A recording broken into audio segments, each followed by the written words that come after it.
Witam serdecznie. Wiele osób zadaje mi pytanie, w jaki sposób wiąże swoje zestawy z Federgumą. I też ten filmik będzie odpowiedzią na te pytania. Postaram się tutaj pokazać poszczególne etapy, jak wiążę zestaw.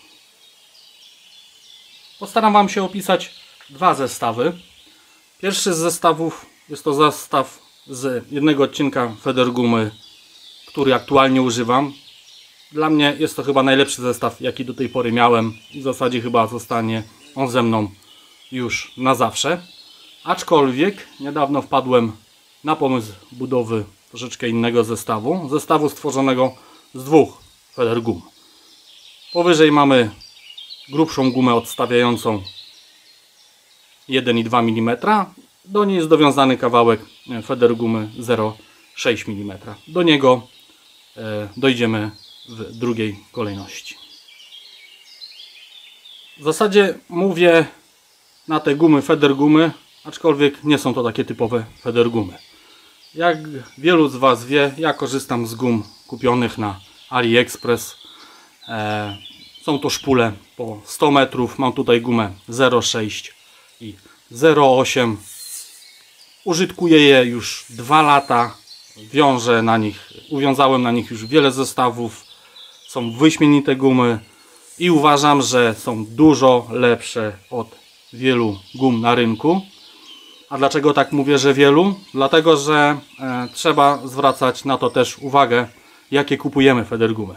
Mimo podobnych rozmiarów Federgum, ich elastyczność naprawdę potrafi być różna, jeżeli chodzi o firmę.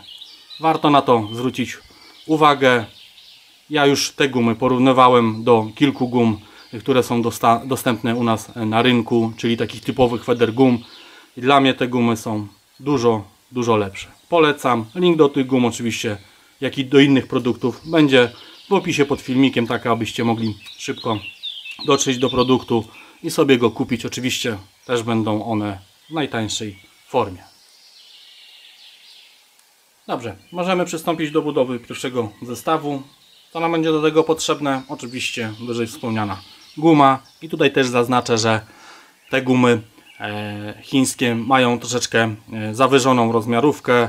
Tu jest akurat w tym przypadku guma 0,8, ale w porównaniu z tymi Federgumami dostępnymi u nas na rynku, oczywiście to też zależy od firmy, jest jakaś 0,7, może 0,6. Do tego oczywiście będzie nam potrzebny koralik z agrafką oraz stoper. Ja używam tutaj systemu, który jest od siebie uzależniony, jest to system Cresty. No i oczywiście potrzebujemy tutaj linki głównej wychodzącej z kołowrotka. Jest to plecionka o rozmiarze 0,08, z tego co dobrze pamiętam. No i jak to w przypadku wielu zestawach, w pierwszej kolejności wkładamy plecionkę w koralik.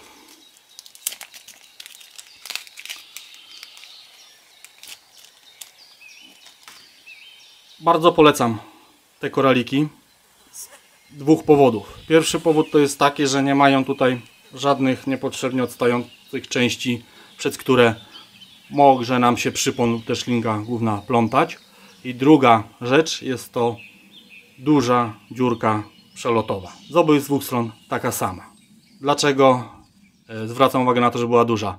Dlatego, że miałem już wiele przypadków, gdzie linka główna zacinała się w tych malutkich dziurkach. Dostawał się tam prawdopodobnie syf, brud zbierany z linką główną z wody, przez co dziurka się zapychała.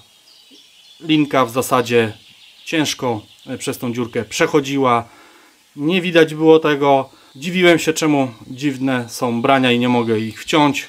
Później przypadkowo trafiłem na to, że jest ta dziurka zapchana i nie ma swobodnego przelotu. Tutaj ta dziurka, tak jak już wspomniałem, jest dużo większa i nie zdarzyło mi się w tym przypadku, aby cokolwiek mi się tutaj zapchało. W następnej kolejności przekładamy stoper. Cresta ma bodajże chyba 3 rozmiary tych stoperów. Ja mam tutaj 2. Zakładam ten największy. I teraz dlaczego wspomniałem, że ten zestaw z koralikiem, agrafką i stoper są od siebie uzależnione? Stoper ma w środku, nie wiem czy to będzie widać, wyżłobienie, w które wbija się tak jakby koralik dzięki temu lepiej go pozycjonuje. Zaraz to pokażę, jak założę ten stoperek. I teraz będzie dobrze widać, jak koralik świetnie pasuje w wyżłobienie tego stopera i jak go fajnie pozycjonuje. Nie jest on jakiś, nie opada on tutaj w dół, jest od razu pozycjonowany poziomo. Ok, etap z uzbrajaniem linki głównej mamy zakończony. Odkładamy to na boczek i możemy się wziąć za federgumę. Odcinamy sobie kawałek długości 40-50 cm i składamy go na pół. I tak samo jak w przypadku robienia skrętki z żyłki, skręcamy gumę. Staramy skręcać się ją bardzo ciasno, tak aby to oczko na końcu było jak najmniejsze.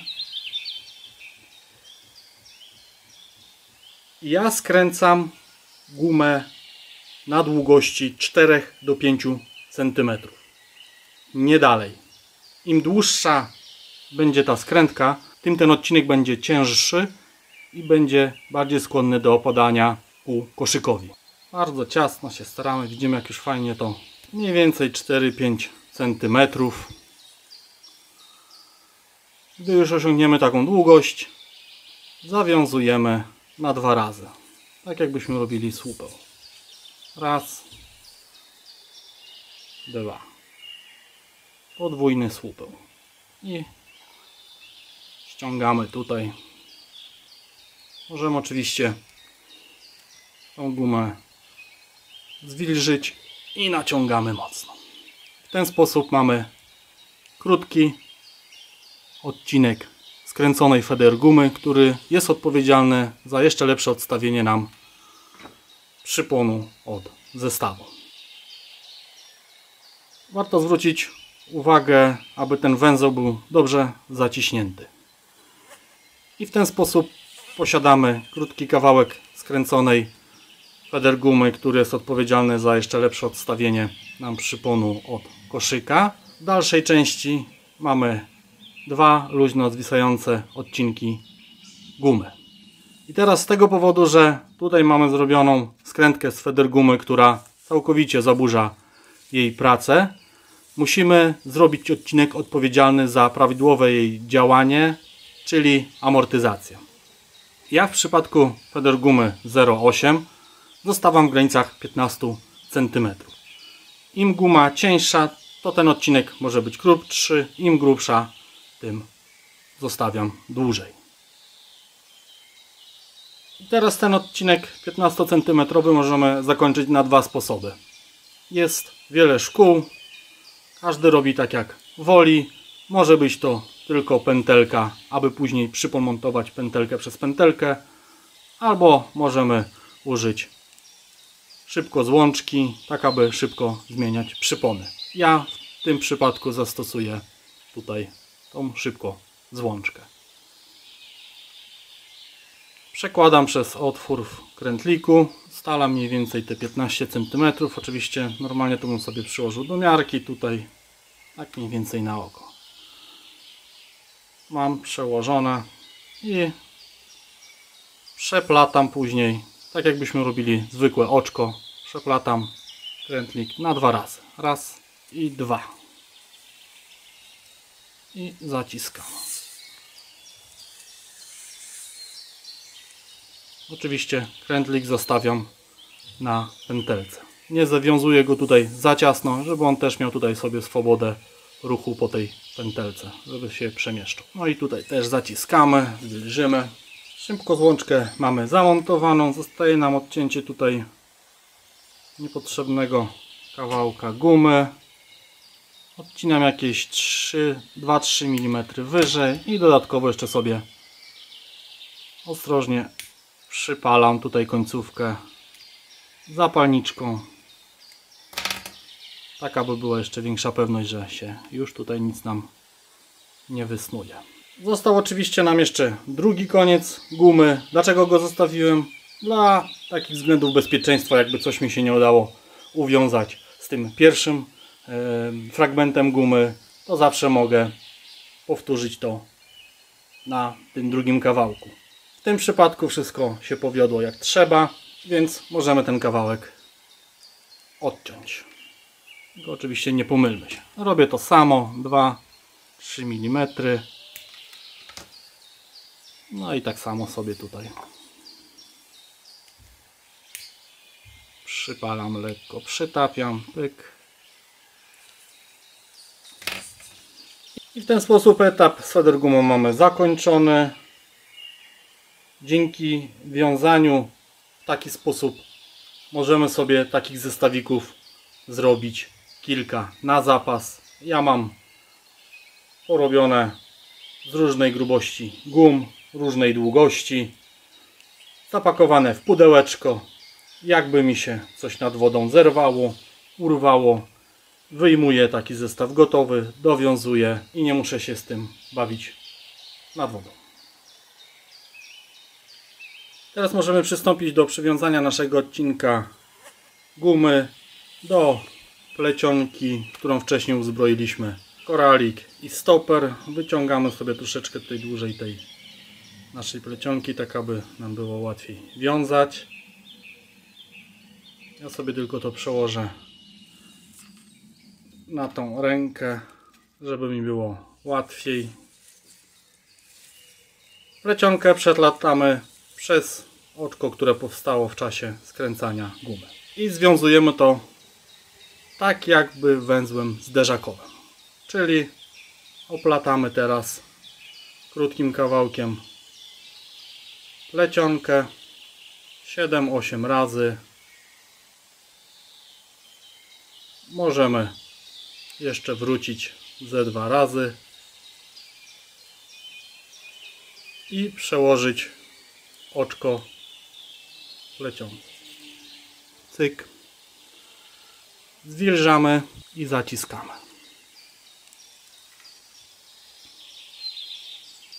Tym sposobem mamy dowiązaną gumę do plecionki. Niepotrzebny kawałek plecionki odcinamy. W tym przypadku możemy także przypalić. Dzięki temu nie przejdzie nam tak łatwo. I mamy gumę dowiązaną. Przełożę tylko teraz na tą stronę. Przywiązaną mamy do plecionki. Stoper ma jeszcze jedną zaletę. Można w niego wcisnąć ten węzeł, który nam tu powstał z plecionki. Schować go tak jakby w ten stoper. I proszę zobaczyć, jak fajnie już to nam odstawia gumę. Do tego wiadomo, dojedzie nam koralik. Zestaw mamy uwiązany. Możemy jeszcze zamontować koszyk. I tak to nam się prezentuje. Zobaczymy zestawik troszeczkę z innej perspektywy. Spróbujemy go tutaj splątać.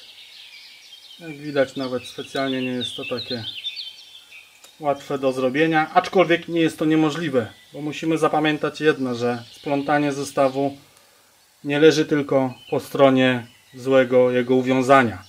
Bardzo często zestaw się plącze z powodu tego, że źle zarzucamy.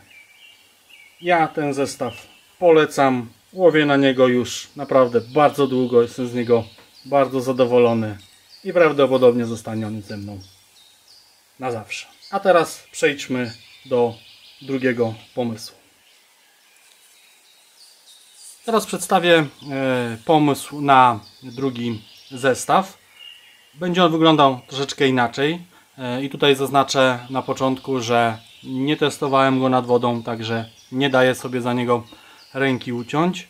Myślę, że jako sam pomysł da wiele do myślenia, będzie można sobie pokombinować. Można oczywiście te dwa zestawy ze sobą jak najbardziej łączyć, wykorzystać poszczególne etapy do uwiązania własnego być może zestawu. Jeżeli taki zestaw stworzycie, to poproszę, podzielcie się nim w komentarzach.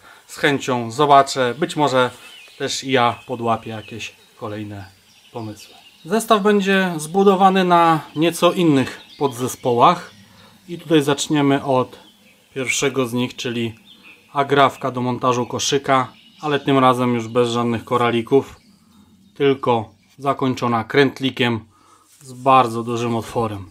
I tutaj ten problem, który wcześniej zaznaczyłem, czyli zapychania się tych małych dziurek w koralikach, mamy w zasadzie z głowy. Bardzo duża swoboda przelotu linki głównej. Do tego oczywiście będziemy potrzebowali stoper, który zatrzyma tak duży otwór, tak duże oczko, jakie mamy właśnie w tym krętliku. Stoper firmy Genlock. Stoper taki w kształcie, już pokażę, dzwonka z bardzo szeroką częścią tylnią, dzięki czemu nasz krętlik będzie miał się na czym zatrzymać i na pewno nie przeleci. I jeszcze jedną rzecz, którą będziemy do tego potrzebować. Jest to chyba nowość na rynku, z tego co kojarzę. Tutaj jest akurat firma Topmix. Jest to kolejny stoper mały, ale z jednej strony ma duży otwór, dzięki czemu możemy w niego schować węzeł, który łączy nam plecionkę z gumą. No i oczywiście guma. W tym przypadku wykorzystam gumę 0,6 i gumę 1,2. Guma 1,2 będzie spełniała tą samą rolę co skrętka z gumy we wcześniejszym zestawie. Zanim odetniemy sobie kawałek grubszej gumy na żądaną długość, w pierwszej kolejności powinniśmy zawiązać słupeł. Słupeł na 2 razy. Będzie on służył za zderzak, ale to już zobaczycie. Oczywiście nawilżamy, zaciskamy. Bardzo mocno. Jest to 1,2, to jest bardzo mocna guma, więc tutaj nie ma obawy o jej zerwanie. Słupeł mamy zawiązany i teraz możemy odciąć od rolki i w tym przypadku także przypalam sobie tutaj tą końcówkę. Spłaszczam ją o metalową część zapalniczki, dzięki czemu się nie rozwiąże. Teraz możemy odciąć ten kawałek gumy na żądaną długość, czyli w granicach 4-5 cm.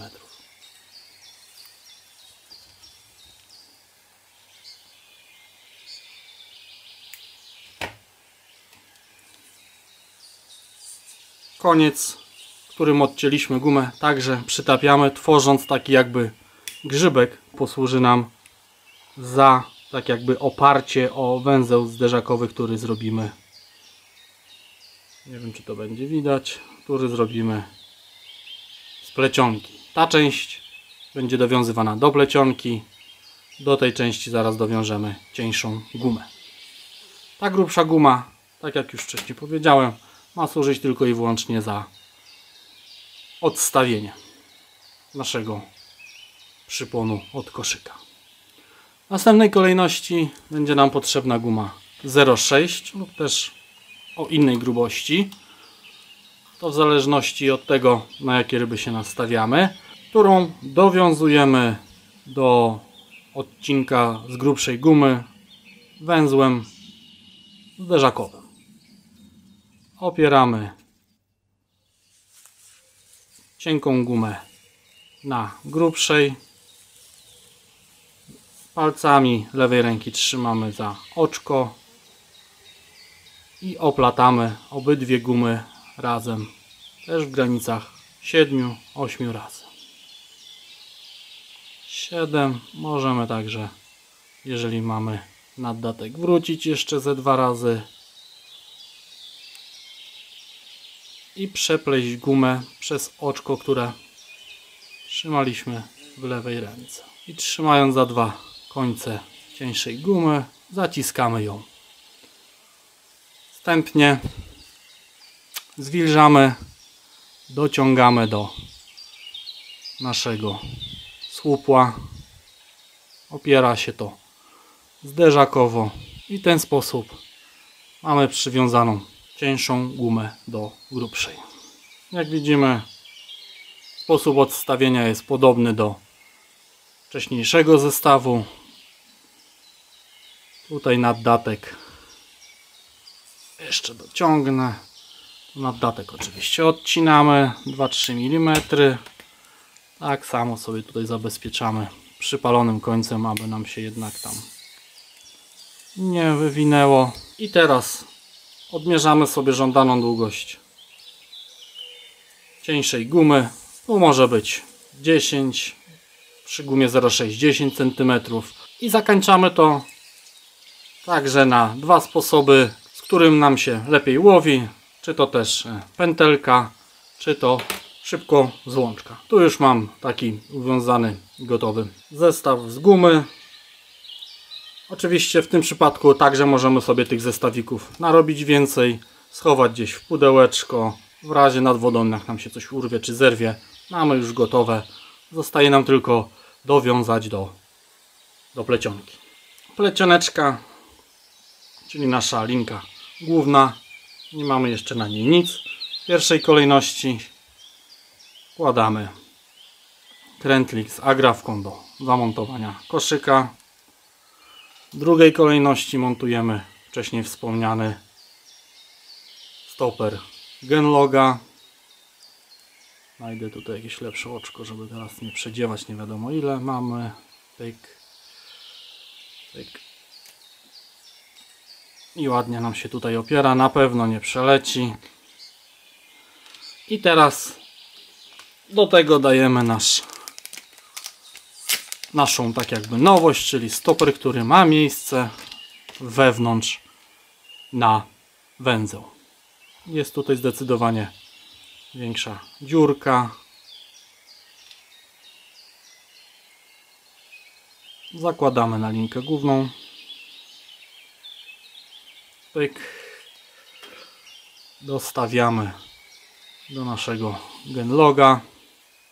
I tak mamy stopery na miejscu. Teraz zostaje nam dowiązać tylko naszą gumę. Zostawiamy sobie tutaj zapas oczywiście plecionki i przywiązujemy ją w ten sam sposób co wcześniejsze zestawy, czyli węzłem zderzakowym. Po to też nam był potrzebny ten grzybek, o który oprze nam się ten węzeł. Oczywiście węzeł można, jak się robi węzeł bliżej, można zobaczyć też na YouTube. No i oplatamy tutaj tak razem plecionkę z gumą, zostawiając na końcu w lewej ręce, trzymając oczko. Plecionka ma to do siebie, że ona świetnie się sama na sobie zacieśnia, także tu obawy o takie węzły nie ma.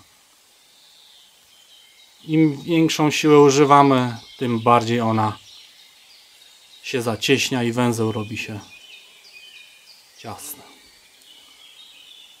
7-8 razy, wracamy ze 2 razy, przeplatając przez kółko. W ten sposób zacieśniamy początkowo sobie tutaj nie do końca. Nawilżamy, żeby był lepszy poślizg plecionki i zaciskamy. Im guma bardziej się rozciąga, tym plecionka bardziej się zacieśnia. I to jest zaleta tego typu węzła. Przypalamy i teraz dojeżdżamy naszym pierwszym stoperem, w którym, proszę bardzo, węzeł schował nam się nasz stoper. Dojeżdżamy do niego stoperem od Genloga. Do tego dochodzi oczywiście mocowanie do koszyka. I tak to się prezentuje. Widać, jak sprężystość sztywnej gumy nam fajnie to odbija. Przymocujemy sobie koszyk. Zaraz zobaczymy z innej perspektywy, jak to wygląda. Jak widać, tak samo jest. Ciężko cokolwiek z tym zrobić. Jak